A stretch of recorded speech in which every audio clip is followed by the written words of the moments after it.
বেগুন ভর্তা আর গরম গরম রুটি কে খাবে চলে এসো। শুভ সন্ধ্যা। আমি আজকে বেগুন ভর্তা করব কাঁচা লঙ্কা, কাঁচা তেল আর লবণ দিয়ে আর কাঁচা পেঁয়াজ দিয়ে।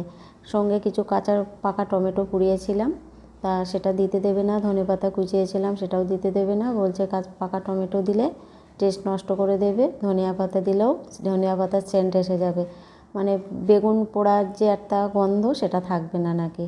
আমার এইভাবে মেখে দিতে হবে। ঠিক আছে, আমি সেইভাবেই মাখিয়ে দিলাম। মাখানিটা বেশ সুন্দর করে করতে হয়, মাখানি ভালো হলেই খেতে ভালো লাগে। আমি গরম গরম রুটি বানিয়ে নিয়েছি আর এদিকে বেগুনটা ভর্তা করে নিলাম। কে কে পছন্দ করো বেগুন ভর্তা আর রুটি কমেন্টে জানিও। ভালো লাগলে লাইক কমেন্ট শেয়ার করে দেবে। আমার মাখানিটা হয়ে গেছে, এবার আমি পরিবেশন করব। অল্প অল্প একটু উপরে তেল ছড়িয়ে দেব। এবার রুটি নিয়েছি আর বেগুন ভর্তা দিয়ে দেব, দিয়ে আমি পরিবেশন করব। কেমন হলো কমেন্টে জানাবে কিন্তু, কে কে খেয়েছো সেটাও জানাবে কিন্তু। আমাদের তো বেগুন ভাজা, বেগুন পোড়া, বেগুনের ঝাল ঝোল সবাই খুব পছন্দ করে, তার মধ্যে সেরা আইটেম